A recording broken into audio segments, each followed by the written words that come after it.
Para hablar de qué nos está pasando todos los días, estamos comunicados con Roberto Feletti. Roberto Feletti, ¿cómo te va? Mercedes Peña y Carlos Montero, te saludamos desde el Bernucito de Domingo. ¿Cómo estás?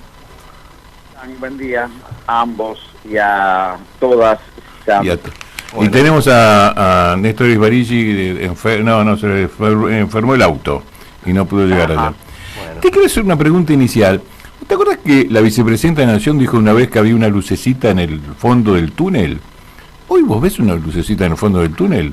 ¿O se nos va apagando la lucecita del fondo del túnel? Yo creo que estamos caminando de cara a un tren que viene. Ese es el problema, la lucecita al fondo del túnel.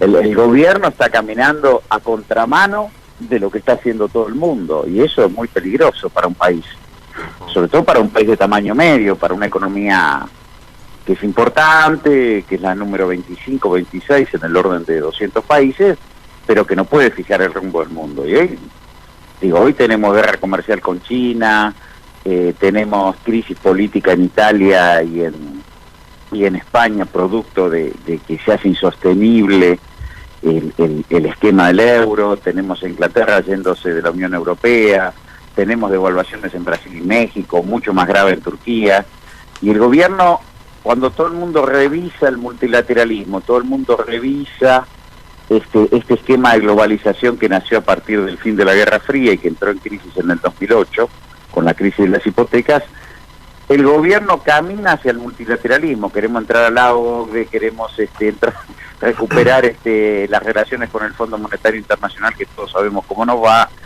Va al revés de lo que está pasando en el mundo, y cuando vos haces esas cosas, en general te va mal. Si vos te dio el colesterol alto y persistís en comer milanesa con papa frita y huevo frito todos los días, y algún problema vas a tener. Seguro. Esto es así. Si vos lo tendrías que ejemplificar, Roberto, ¿cómo te imaginás marzo del año que viene, la Argentina? La situación económica de la gente, el trabajo, las importaciones. Y en este rumbo lo veo mal, porque el gobierno, en este rumbo lo veo mal, porque ¿sabés qué? Y esto ya ha trascendido de las conversaciones con el fondo. Vos tenés un problema de sector externo, vos tenés un problema de desequilibrio entre los dólares que entran y los dólares que salen del país, en contra, ¿no? Salen más de los que entran, y vos querés corregirlo de un modo que lo que va a llevar es a un deterioro enorme de la actividad interna. Entonces, si vos vas por este camino, vas a tener un salto devaluatorio fuerte para corregir, porque el fondo ya te dijo, yo te voy a financiar los intereses de la deuda para que no defaultes. Ahora, el desequilibrio comercial, los dólares que se van por el turismo, los que se te llevan por fuga, yo no te los voy a financiar. Eso ajustarlo con el mercado. Si se produce un ajuste por el mercado, pero una cosa desordenada es complicado. Roberto, ahora, el fondo dice te voy a financiar los intereses de la deuda. ¿Los intereses de qué deuda? De la tomada hasta ahora. ¿Porque esto que se cortó la toma de deuda? Sí, claro. Lo que te provoca, un minuto de economía internacional, lo que te provoca la llegada de Trump es un retorno de nacionalismo económico, de proteccionismo resuelto, puro y duro, y por el otro, lo que dijo es, yo voy a fortalecer el dólar. Además de eso, yo voy a impedir que el dólar se siga deteriorando frente a otras monedas, como el euro, por ejemplo. Entonces voy a subir la tasa de interés. Todo así como Obama fue la política monetaria, emitíamos dólares a los perros para financiar a los bancos, para que no ejecutaran las hipotecas y tuvieran mucho tiempo para licuar las deudas, una tasa de interés muy baja, Trump dijo otra cosa: acá retorna la política fiscal. Yo voy a hacer obra pública, voy a subsidiar a las empresas norteamericanas para que vengan a invertir acá y no se vayan, y todo eso lo voy a financiar subiendo la tasa de interés. Entonces, se acaba, se te corta el mercado de deuda. Si Estados Unidos emite un bono a 10 años a una tasa un poquito arriba del 3% anual, y Argentina quiere emitir al 7%, ¿a dónde van los inversores? Claro, sin duda. Es una decisión de técnica pura, digo, lo que el gobierno de no lógica, leyó, digo, que es de sentido común. el gobierno no leyó el cambio del mundo, digo, el gobierno apostaba a Hillary Clinton, bueno, está bien, pero después ganó Trump, hace más de un año que ganó Trump, entonces tenías que darte cuenta que viene otra política y otra lógica, y eso obliga a pensar el mundo de otro modo. Vos no podés sostener este desequilibrio externo, vos no podés tener una apertura cuando el mundo se hace proteccionista, porque te va a ir mal.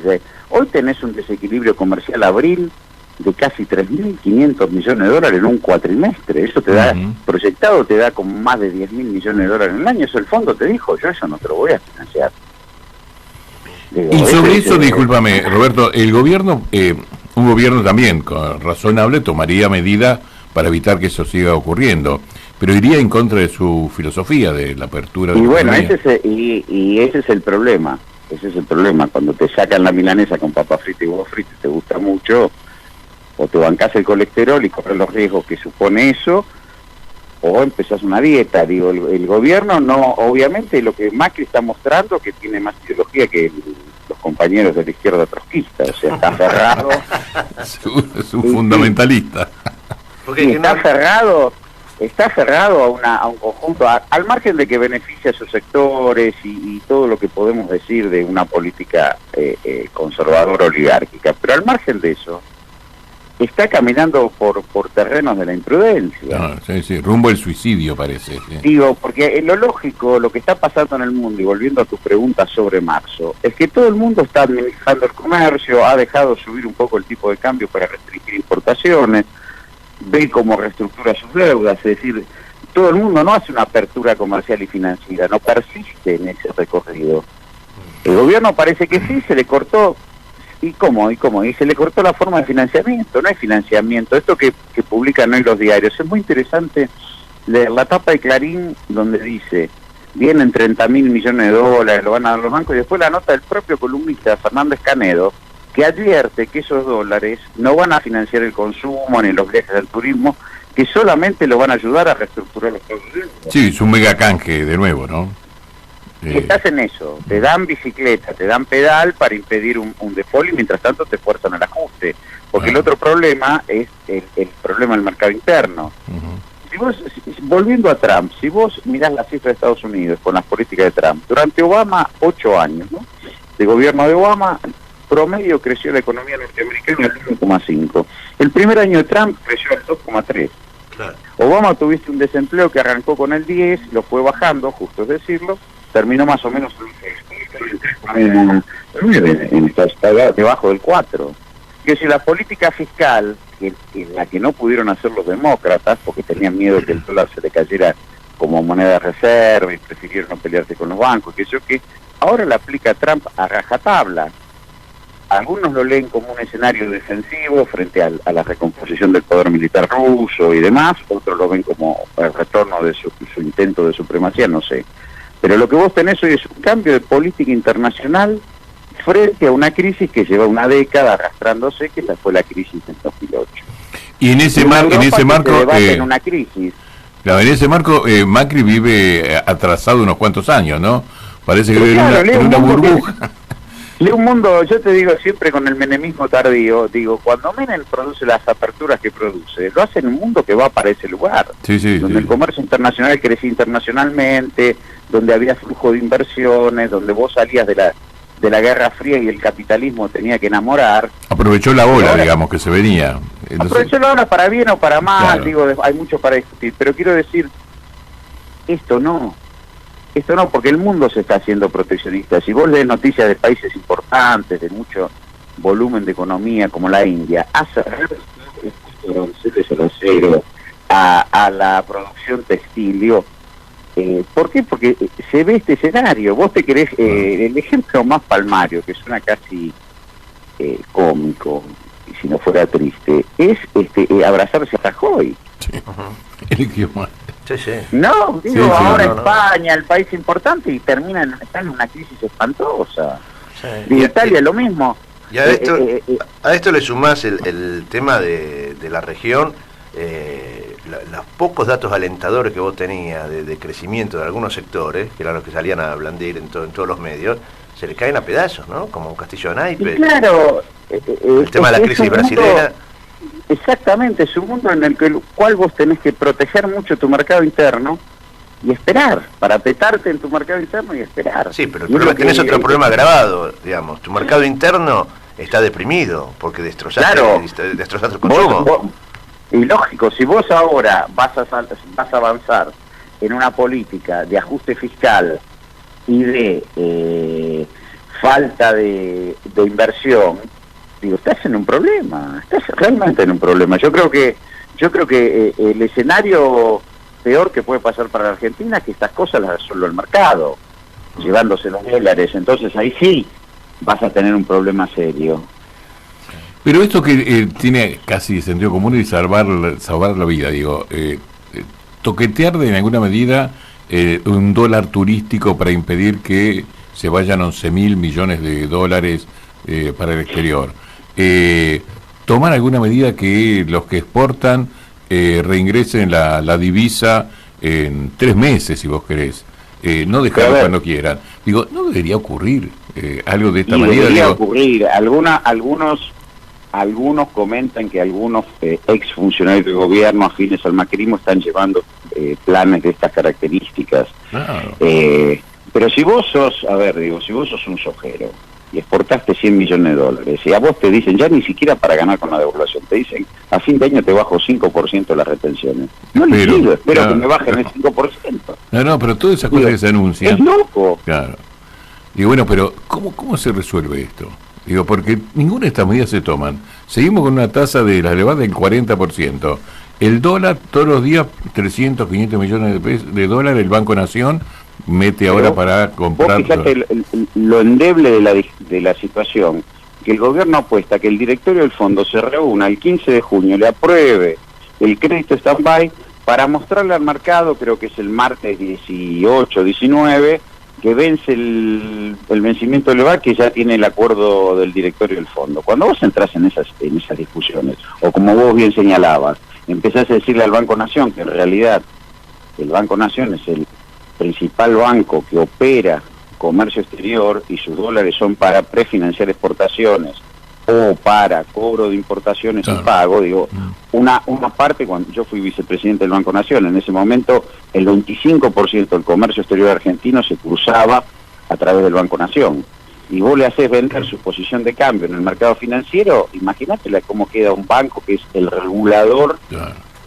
estatal. Digo, este es el otro problema. Acá se están produciendo daños en instituciones como el Fondo de Garantía Sustentable del ANSES o como el Banco Nación, que son herramientas financieras del Estado que pueden ser irreversibles. Sí, y para intentar mantener un dólar bajo, y el dólar se sigue yendo lo mismo. Bueno, ese es el otro problema. Festejaron el cierre el cierre de los vencimientos del EVAT, y ahora, como te decía antes, están jugando los diarios que van a tener acuerdo del fondo antes. Entonces todo eso está así, y de golpe el dólar se le sigue yendo, y tienen que poner 5.000 millones de dólares de apriete, el Banco Nación sale a vender. Hoy esta semana el Observatorio de Coyuntura Económica, en uno de los tantos estudios que se vienen realizando, señala que el índice de vulnerabilidad externa del país, que creció 20 puntos el año pasado, y ya está en los mismos niveles que estaban en el año 2001. ¿No? O sea, sí, pero es que eso es así, porque como yo te decía antes, si vos tenés un récord de desequilibrio de la balanza comercial, lo tuviste el año pasado, 8.600 millones de dólares, volvés a tener ahora el primer cuatrimestre otro récord, a su vez se te van 11.000 millones de dólares de reservas, y a su vez hiciste un abultamiento del pago de servicio de deuda, y estás en el peor de los mundos. Y después nos quiere convencer Duhovne que el problema son los viajes oficiales, el chocoarroz que ponen en el café, digo. Por eso, digo, es como que parecemos en un momento, uno lo ironiza, pero la verdad que... No, es gravísimo. El problema, cuando vos le empezás a echar la culpa a los jubilados, a los docentes, esto me hace acordar cuando, ya que citamos el gobierno de la Alianza, cuando López Murphy anunciaba... Previo había habido los recortes de jubilaciones y salarios públicos, anunciaba el recorte de las universidades, ¿Por qué? Porque todos esos recortes iban a provocar el grado de inversión, o el investment grade, el gran sueño de la alianza, que con eso iban a venir inversiones. Eso nunca pasa, eso no ocurre. Y en este mundo menos, No, y además en un hecho casi inmediato esperan. Tomo esta medida y va a pasar otra cosa. Digo, para que haya inversores tiene que haber tantos elementos que tienen que dar que ganen plata. Pero hay que mirar el balance cambiario del Banco Central, que es el que publica el Banco Central, cómo es la cuenta de inversión extranjera directa, y uno va a ver que permanece del 2013 para acá, y hagámonos cargo también nosotros, de los últimos 3 años había una debilidad de inversión. Permanece casi en torno a los 3.000 millones de dólares, no se mueve ahí, que es la reposición de activos de las empresas extranjeras que están acá. Digo, entonces, acá hay una discusión muy complicada. Pero aparte, ¿por qué invertir, digamos, si aún en las empresas de servicio, o sea, estos empresarios del servicio amigo del gobierno, están llevándose 1.000 millones de mangos todos los meses? Pero por eso... Sin haber hecho, porque la producción, la generación energética, por ejemplo, hablando del tema de la energía, del 2003 al 2015 tuvo un crecimiento, tuvo desarrollo. Se creció un 60% la generación energética. Ahora, en estos últimos 2 años no creció nada. El crecimiento fue 0 de producción. Y los tipos están teniendo ganancias impensadas solo de transferencia de recursos.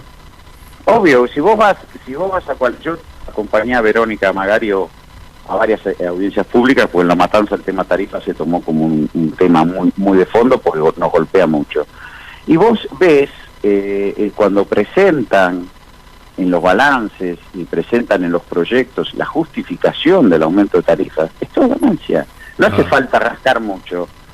Nadie supo responder, ni AISA, ni Edenor, ni Edesur, ni Metrogas, ¿cuál es la tarifa de equilibrio? Vos sabés que las empresas tienen operación, que es la prestación de servicio, el mantenimiento, para que el servicio es lo que hay que gastar de mantenimiento, e inversión, 3 componentes. Bueno, ¿cuál es la tarifa de equilibrio? Dejar de lado la inversión, de operación y mantenimiento. ¿Con cuánto quedan ustedes hechos? Nadie lo supo explicar, y ahí te dabas cuenta. Pero que no quiere decir que no lo conozcan. No, por eso lo que se están apropiando es de una sobre tasa de ganancia, donde ni siquiera el excedente de tarifa va a financiar un programa de inversión. No, además todo eso genera dividendos que después se los llevan del país generalmente. Obvio. Y no hay ninguna medida que le diga, bueno, vamos a un esfuerzo compartido. Los usuarios le hacemos pagar tarifa de 1.000 y pico %, pero ustedes, muchachos, la mitad de la utilidad reinviértanla. Pero es que el gobierno, es que yo creo que también, en una parte y en otra parte, tiene que ver con las propias decisiones de resolución del problema empresarial al interior del gobierno, ¿no? Que es otra cosa. Hubo una decisión de llevarse todo lo que no se pudieron llevar en 12 años. Esto es lo que da la sensación de que está pasando internamente. Las tarifas estaban atrasadas para el bolsillo de ellos. Y lo más rápido posible se lo quieren llevar. Pero es que eso es lo sorprendente. Eso es lo sorprendente. Está bien, nosotros cometimos un error en la regulación cambiaria de no establecer una nueva ley de inversiones extranjeras que permitiera saber con certeza si yo entro dólares, ¿cuándo me los puedo llevar? Me los puedo llevar en 3 años, en 10 años, porque eso define la tasa de ganancia. Eso es cierto que no se reguló. Y eso es cierto que los apretamos y los tuvimos, bueno, eso conspiró contra la llegada de inversiones. Ahora estos tipos, bueno, lo que no te pudiste llevar en los últimos 5 años, llévatelo todo ahora. Este es el problema. Sí, pero además después no son socios en esto. Digo, fíjate al campo. No. Le sacaron todas las retenciones, ¿no? Hay una devaluación del 20 al 25, de 20 a 25 llevan el dólar. Es decir, por cada dólar que exportan se llevan 5 pesos más. Y no son capaces de aceptar algún nivel de retención. Apenas que cuando hay grandes devaluaciones, ahí es donde aparece la retención. Digo, porque el que importa se le lleva el dólar de 20 a 25. Se le encarece. Y a este que exporta se lleva los 5 pesos de más de golpe. Reaccionaron en forma colectiva, todos diciendo no sí, teniendo a Echeverri de ministro. Claro, pero eso son ellos. Echeverri fue el vocero del reclamo. Una cosa increíble. Ahora vos en ese escenario, lo que tenés es también, que queda claro que si el Estado no organiza el poder económico, o a los empresarios, no los disciplina nadie, no los disciplina el mercado, porque nadie hoy, todo esto cuando dicen no, nosotros vamos a apoyar al gobierno, nadie hoy, ningún gerente general, CEO, si querés llamarlo, de ninguna empresa, ningún fondo de inversión, cualquiera sea el sector, está dispuesto a perder $1 por apoyar al gobierno de Macri. Son todos hijos de Gepetto, ¿no? O sea, son como Pinocho, no tienen corazón, no, pero quieren plata. Y lo que se hacen declaraciones inmediatas, respaldamos la política del gobierno, pero no me toques el bolsillo. Pero después lo que sí pagan todos los costos estos es, primero, haberse llevado 100.000 millones de pesos de los jubilados en la ley esta de previsión social, de previsión. Y ahora, llevarse toda la plata de las tarifas. Porque siempre o lo pagan los usuarios, lo pagan los jubilados, los trabajadores, nunca los empresarios. Nunca un aporte de que son los beneficiarios de la política. No, bueno, no. Si el Estado no obra como un redistribuidor social, olvídate que eso lo van a hacer de moto propio no va a salir. Ahora, Roberto, yo digo, una cosa es, porque también están las internas de los intereses, ¿no?, económicos. Bueno, porque hay sectores, yo digo, el sector de la oligarquía agroexportadora, ¿no?, que tiene todos estos beneficios, podés liquidar, cuando se te quede la gana, no traigas la plata, te bajamos las retenciones, todo fenómeno. Hay otros sectores de la producción que se han visto muy afectados, que la fueron piloteando porque vienen ganando fortuna con el escolazo financiero. Ahora, si eso se corta también, porque en la medida en la cual ellos sigan ingresando dólares, ¿cómo es esto?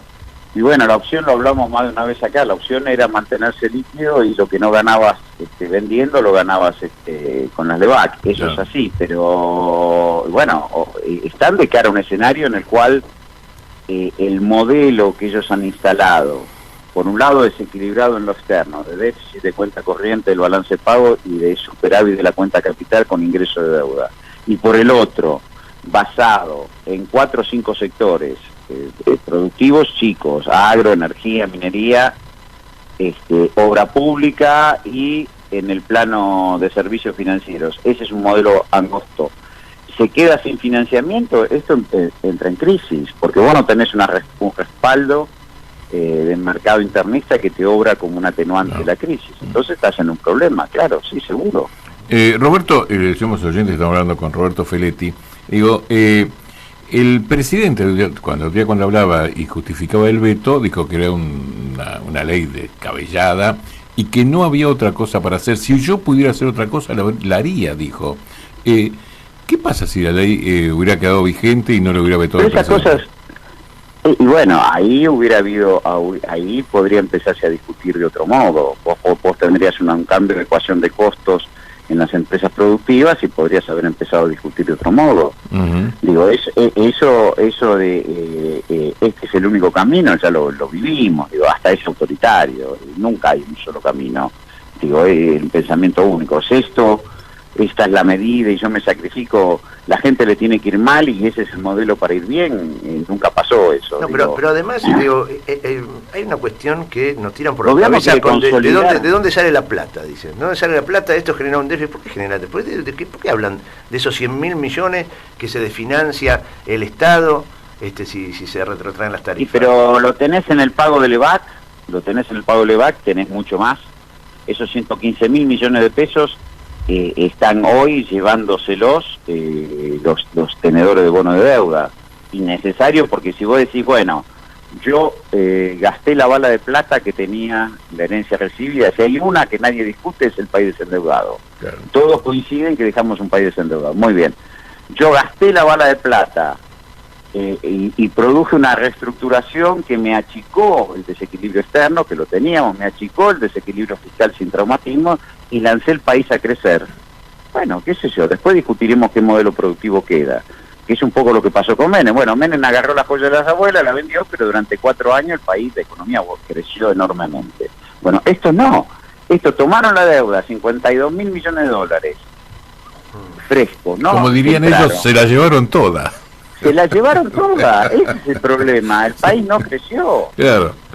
Digo, no se invirtió en nada productivo, que genera trabajo, genera riqueza. Y resolvieron, ¿no? Al contrario, agravaron. Claro. Nosotros dejamos un desequilibrio fiscal de 4 puntos el PBI, y esto lo tienen en 6 ahora. Nosotros dejamos un desequilibrio externo de 2 puntos el PBI, y esto lo tienen en 4,5. O sea, casi duplicaron los desequilibrios nuestros. Aumentaron 17 puntos el PBI la deuda, y la economía no creció. Bueno, igual yo quiero cambiar un poquito de tema y apelando a tu rol de responsable de la economía matancera, en La Matanza, esa provincia enorme de la República Provincia de hecho. Provincia de hecho, sos ministro de una de las provincias más grandes del país. Pues es que esta semana trascendió también otro estudio de cómo fueron los aumentos salariales para los trabajadores públicos en el AMBA, ¿sí? Digamos, los 24 municipios y la ciudad de Buenos Aires. Si el año pasado habíamos hablado con Roberto y nosotros habíamos hecho hincapié en el incremento salarial que habían dado, que había estado cerca del 34%, ¿no? Para el año 2017. Este año también Matanza está a la cabeza de los aumentos salariales para los trabajadores estatales. Sí. Pero escuchen esto porque es realmente llamativo. El macrismo es la fuerza política que cerró los aumentos salariales más bajos para los trabajadores municipales desde el año 2016. Desde el 2016 a la fecha, los municipios del macrismo son los que tienen los cierres más bajos. El primer lugar del podio, ¿sabés cuál es el municipio que dio el aumento más bajo en promedio en estos 2 años? ¿Cuál? El del intendente Rodríguez. La capital federal. La ciudad de Buenos Aires. ¿Sí? Y bueno, otorgó el aumento más bajo de todos los distritos en esos 2 años. A ver, te doy algunos números, los comparto con ustedes, porque me parece que es interesante, Roberto, y que hagas un análisis vos, ¿no? El estudio dice que en el 2018 el reflejo de las paritarias en los municipios de Cambiemos fue del 13,33%. En los municipios gobernados por Cambiemos, en 2018 13,33%. En los del peronismo renovador, el Frente Renovador, si querés, el 20%. Y en los de los municipios gobernados por el peronismo, el 21,04% fue el promedio de los aumentos. Matanza, por ejemplo, estuvo más arriba de eso. O sea, hay una diferencia de entre 7 y 8 puntos en los aumentos que dieron los gobiernos macristas en el conurbano y los que dieron las otras fuerzas políticas. Eso marca también una tendencia, ¿no? Y lo que te marca que esos tipos vinieron a arruinarle la vida a los trabajadores, porque la mayoría de los municipios de Cambiemos son nuevos. O sea, los municipios que gobernábamos, los impresentables, que nos robamos todo, que dejamos al país quebrado, podemos dar aumentos salariales que más o menos tratan de reparar el desastre inflacionario que tienen estos tipos, más o menos. Ahora, los municipios que gobiernan ellos, que llegaron con la impronta del cambio, los vecinos, todo aquello que están haciendo polvo el salario de los trabajadores. Claro. Y encima tienen desequilibrios. Porque vos agarrás Quilmes, agarrás Mar del Plata, agarrás Morón, están recibiendo apoyos enormes de la provincia, claro, porque no pueden sostener sus cuentas. ¿Qué hicieron en 2 años y medio? Pero no solo eso, sino que son los municipios más favorecidos con la obra pública. Claro. O sea que vos tenés que garpar, aparte, los otros municipios tienen que garpar las obras de... Además, de nuestro asfalto, claro, el año pasado, nosotros 1.300 millones de pesos de obra lo tuvimos que llevar adelante nosotros, con la plata del municipio. Claro. Entonces digo, y nosotros venimos sosteniendo un aumento salarial que más o menos equipara el proceso inflacionario. ¿Por qué? Porque viene de años de bien administrado, primero por Balestrini, por Fernando Espinosa, y es una continuidad que siguió Verónica en un contexto difícil. Ahora, esto de venimos a mejorarle la vida de la gente, estamos haciendo pelota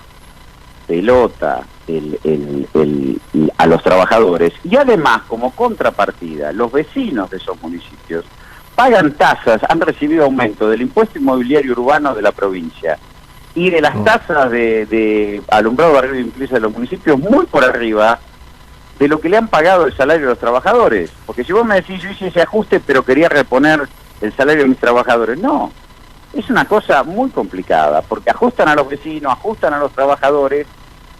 ¿Y cuál es?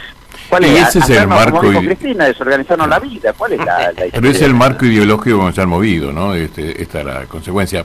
Pero, por último, Roberto, digo, algunos, yo creo que me incluyo, creíamos que lo que le había pasado con el dólar estallido, ese que había habido, la turbulencia que dicen ellos, era un motivo suficiente como para producir por ahí un cambio de la estructura orgánica de todo el aparato de economía que tiene el gobierno, los ministros, todas estas cosas que han descabellado, sacarle al ministro de Interior la obra pública y que vaya a un ministerio de infraestructura, no ser utilizado como extorsión a intendentes y a gobernadores. No hizo nada, quedaron todos, lo puso de coordinador a un panelista de la televisión, y seguimos ahí con todo este equipo avanzando. El panelista de televisión de lo único que habla es de si recorta acá, recorta allá. Todos sabemos que esas cosas no sirven para nada. Yo entiendo que duran 2 minutos, la función pública debe ser austera, pero nadie, todo el mundo sabe que el problema en la Argentina no es un pasaje en business, en avión. Ahí no, no empecemos con todas esas cosas. O el chofer del ministerio. El chofer del ministerio, bueno, habrá que si alguno se desbordó o no lo encaja, ni siquiera, él no puede en un contexto donde ha tenido una corrida cambiaria, donde este gobierno devaluó 155% desde que llegó, estar hablando del problema de los choferes de los ministerios, porque es poco serio. Y porque además lo que revela que no tienen política. Ellos me parece que a esta altura su única política y su único plan, y hay que leerlo a Fernández Canedo, no lo digo yo, un columnista de Clarín, es llegar al fondo y que les dé plata. Claro. Pero además de no tener planes, tampoco tienen los hombres ahora. Digo, si vos recorres todos los... Y me parece que ellos entraron en conflicto, y bueno, me parece que ellos entraron en conflicto primero con Pratgay, después con Melcoñán. Es decir, yo no voy a elogiarlos, pero tipos que tenían una visión un poco más amplia de lo que es manejar la cuestión económica, y me parece que lo que han puesto es un financista, claro, y alguien que se limita a decir lo que un secretario de Hacienda, digamos, si querés, ni siquiera bueno, porque... Yo igual creo, después de la experiencia de ayer, que el tema de los ajustes lo van a revisar, porque ni los helicópteros les empiezan a funcionar. ¿Viste eso? ¿Viste no, eso? Pero que... Eso para ahorrar, hicieron, que no le pusieron combustible. No hagan esos chistes, no hagan esos chistes. Por eso te digo, por eso. No ajusten, muchacho. No ajusten, muchacho, porque viste, eso no. A ver, digo, ¿cómo puede ser que la matanza, que somos todos malos, inútiles, ladrones, que gobernamos hace 16 años y no resolvimos nada, damos 23% promedio para todos los trabajadores, 24,5 las categorías más bajas, y ellos no pueden pasar del 13. Eso hay que machacarlo, ¿viste? Es un dato, para mí fue muy importante, pasan desapercibidos estas informaciones. Además lo hicimos, nos aprobaron la rendición de cuentas, lo hicimos cerrando el 2017 con superávit fiscal, sin ajustar a nadie. Bueno, entonces, ¿cómo es? ¿Qué es la lo que última, estamos discutiendo acá? Ahora sí, la última. Teniendo... como ministro de Hacienda estoy mejor que Duhovne, por lo menos no estoy hablando... Sacamos el café, no como más chocorro, qué sé yo. Podés caminar por la calle y que los vecinos te saluden, sin problema. Por ahora, la verdad que... No, y los trabajadores también saben que hacen todo el esfuerzo para que no pague el costo el trabajador. Pero eso que acá el intendente Rodríguez tiene que batallar contra un gremio muy combativo. Que aceptó el 13%. El 13 en 3 pagos, menos mal. No. La última, vos que ahí en la Universidad de La Matanza es también un modelo de cómo funciona todas estas cosas, lo de Vidal, ¿vos lo sentiste realmente como un descontrol? Mira, no, yo lo sentí como un anticipo, porque el fondo está pidiendo transferir servicios, y yo creo que la provincialización de las universidades nacionales va a ser un tema de agenda. Y yo creo que Vidal se anticipa, además de que ella piensa eso, y lo expresa, pero se está anticipando a la perspectiva de un cierre de universidades del Gran Buenos Aires si es que avanza el proceso de provincialización, o que las cierren primero y directamente ni las transfieran. Pero ella está interviniendo en una discusión que está en la agenda del Fondo Monetario Internacional, que es la provincialización de todos los servicios educativos, incluidos los universitarios. Bueno, después de esto va a dejar la base aérea, ¿no? Va a ir a vivir a la Antártida, más o menos. si esta política... Bueno, eso ya, a ver, digo... Eso le pasó a... El tema universitario es un tema clave para la igualación social. No. Y más en todo el sector universitario. Y es una historia en la Argentina. Y es una historia en Argentina. El acceso a un ascenso social, en la gran mayoría de los trabajadores, clase media baja, clase media media, es vía la educación y vía la educación pública y vía la universidad. Entonces, el cuestionar 14 universidades nuevas en el país que dejamos nosotros, más de una por año en el gobierno, es directamente atentar contra la posibilidad de movilidad social. Y eso creo que eso va a pagar un costo político altísimo. Recordemos cuando López Murphy... Con las universidades le fue bien. Claro, cuando López Murphy tocó las universidades, tocó la educación, duró 13 días en el gobierno. 13 días en el gobierno. Claro, digo, tocar las universidades, y donde vos ves las universidades estas de que ella habla, son... Yo el otro día decía que si hiciera un paseo por la Universidad de Lanús y empiece a hablar con la gente, la Universidad de Lanús, la Universidad de Matanza, para ver cómo es, para ver quién son los chicos, de qué está hablando.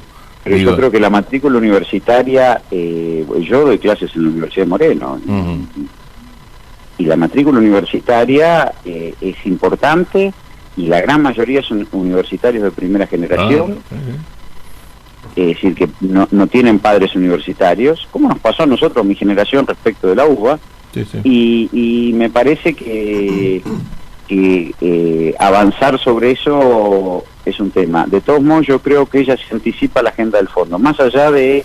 Yo no creo que fue es abrupto. Ella piensa eso, pero además está anticipándose por lo que va a pasar. Muy bien. Roberto, te agradecemos muchísimo, nos dedicaste buena parte de la mañana, nos pasamos 10 minutos de nuestro horario. Ya apagaron la radio, la mayoría se pierden audiencia. No, realmente muy interesante. Por más que no son, todos te dicen, no tenés que hacer entrevistas largas. Digo, cuando vos tratás estos temas y tocás de punta a punta, y vos vas clarificando todo esto, nosotros queremos que los oyentes nos acompañen. Después nosotros recibimos un mensaje donde dice, escuchamos a alguien que habla como que entendemos, en temas que a veces no se entiende. Uno lee los diarios pero no entiende nada. Por eso todos dicen que yo no soy un economista serio, porque la gente me entiende. Bueno, pero eso es lo bueno. Seguro que los más serios son los que la gente entiende. Roberto, un abrazo.